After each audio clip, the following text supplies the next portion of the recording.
अब तो ऐसा माहौल बना है कि हर राज्य, हर प्रदेश जो है जातीय जनगणना के बारे में बात कर रहा है। राहुल गांधी जी भी हर चुनाव में जा करके उनको बोलना पड़ रहा है कि जातीय जनगणना अगर उनकी सरकार आएगी तो कराएंगे। तो कुछ लोग जो बैठे हैं सत्ता में, उनको तो ये बात हजम नहीं। एक तरफ जहां 2024 को लेकर के तमाम जो दल रणनीति बनाने में जुट गए हैं, वही आपको बताते चले कि आज बिहार के उप मुख्यमंत्री तेजस्वी यादव ने साफ साफ कह दिया कि जिस तरीके से हम लोगों ने जाति आधारित गणना कराया, उसमें आरक्षण का दायरा बढ़ाया, हम लोग नहीं चाहते इसमें किसी प्रकार का विघ्न हो, किसी प्रकार से ये रुके। जिस तरीके से जाति गणना के समय ही कुछ यानी बीजेपी के लोगों ने अपने आदमियों को खड़ा करके जाति गणना को रुकवाने का प्रयास किया था, लेकिन हम लोग नहीं चाहते कि किसी प्रकार से जो आरक्षण जो हम लोग बढ़ाए, सीमा जो बढ़ाए वो रुके, और हम लोग चाहते हैं कि 9वीं अनुसूची में शामिल हो। इसलिए हम लोगों ने कैबिनेट में इसको पास करा के वहाँ पर भेज दिया। केंद्र सरकार की अब जिम्मेदारी है कि केंद्र सरकार कब इसको शामिल करते हैं। वही उन्होंने ये भी कहा कि जिस तरीके से कांग्रेस कभी बात नहीं करती थी जाति गणना को लेकर के, लेकिन अब जिस तरीके से हम लोग करा दिए हैं, तब से लगातार जो है उनके नेता राहुल गांधी भी हर जगह जा रहे हैं तो जाति आधारित गणना की बात करने लगे। सुनिए क्या कुछ कर रहे हैं तेजस्वी यादव। गरीबों के साथ न्याय होना चाहिए, आरक्षण का लाभ उन तक पहुंचाना चाहिए। ये भारत सरकार तो जब हम लोग जाति आधारित गणना करा रहे थे, कास्ट बेस्ड सर्वे, तब कोर्ट कचहरी में अपने लोगों को खड़ा करके रुकवाना चाहता था लोग। तो हम लोग नहीं चाहते हैं कि भाई जो आरक्षण की सीमाएं जो बढ़ाई गई हैं उसमें कम से कम जो है ये सुरक्षित रहे, इसके साथ छेड़छाड़ ना हो। इसलिए 2 दिन पहले हम लोगों ने कैबिनेट करके भारत सरकार को रिकमेंड किया है कि ये जो आरक्षण की सीमा जो बिहार सरकार ने बढ़ाया है इसको अनुसूची 9 में रखा जाए, शेड्यूल 9 में रखा जाए, ताकि लोगों को अधिकार मिल पाए। अब तो करना उन लोगों को, अब तो ऐसा माहौल बना है कि हर राज्य, हर प्रदेश जो है जातीय जनगणना के बारे में बात कर रहा है। जो कांग्रेस पार्टी पहले कभी भी जातीय जनगणना के बारे में बात नहीं करती थी, आज उनके नेता भी, राहुल गांधी जी भी हर चुनाव में जाकर के उनको बोलना पड़ रहा है कि जातीय जनगणना अगर उनकी सरकार आएगी तो कराएंगे। कई रीजनल्स पार्टी, अभी आंध्रा में हुआ तो कई रीजनल्स पार्टी जो है अभी ऐलान कर दी है, और ये पूरे देश भर में ये मांग उठ पड़ी है। तो कुछ लोग जो बैठे हैं सत्ता में, उनको तो ये बात हजम नहीं।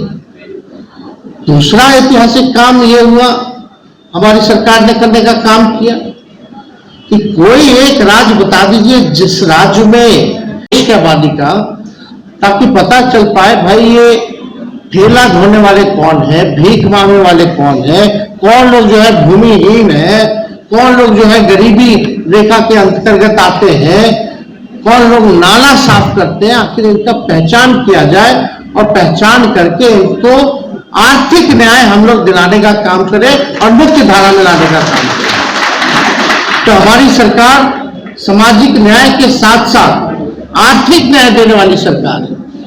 और हम लोग तो प्रधानमंत्री जी से गए मिलने, जब हम विपक्ष के नेता थे हमने मांग रखी थी, जब पार्लियामेंट में भारत सरकार ने मना कर दिया कई सवाल पूछने पे कास्ट सेंसस को लेकर के, तो हम लोग बेचैन थे। तो हमने यही विधानसभा में प्रस्ताव रखा था कि भाई चलिए सब पार्टी के लोग चलते, क्योंकि बिहार विधानसभा और बिहार विधान परिषद से 2 बार जो है ये पारित हो गया था कि जातीय जनगणना जो है कराना चाहिए, लेकिन कुछ हुआ नहीं।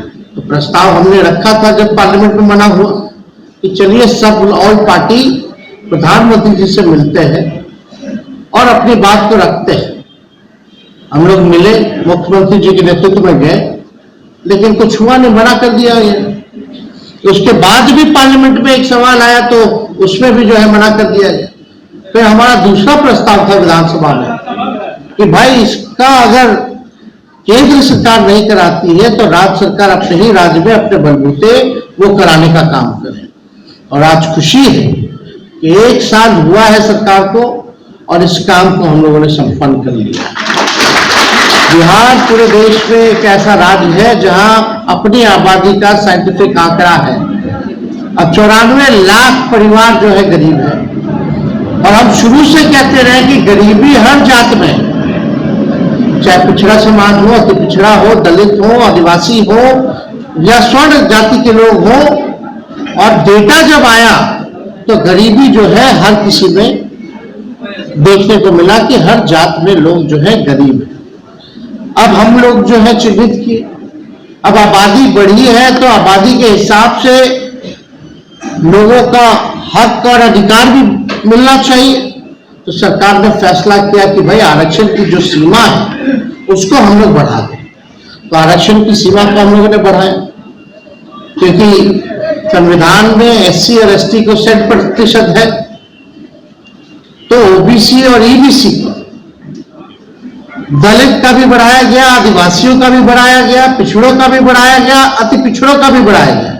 50 से लेकर 65 कर दिया गया, और इससे शैक्षणिक संस्थानों में और रोजगार के अवसर जो है उनको जो है। तो आपने सुना किस तरीके से तेजस्वी यादव ने साफ साफ कांग्रेस पर भी निशाना साधा है। उन्होंने कहा कि कांग्रेस कभी जाति आधारित गणना की बात नहीं करती थी, लेकिन अब जब से हम लोग करा दिए हैं, जाति गणना की बात करा दी है, तब से लगातार कई जगह जाति आधारित गणना की मांग उठने लगी है, और राहुल गांधी भी हर जगह जा रहे थे जाति आधारित गणना की बात करने लगे हैं। वही उन्होंने बीजेपी पर भी निशाना साधते हुए साफ साफ कहा दिया कि ये लोग ही कुछ अपने लोगों को खड़ा करके जाति आधारित गणना को रुकवाने का काम कर रहे थे। तो ऐसे तमाम अपडेट से जुड़े रहने के लिए इनसाइडर लाइव देखते रहें।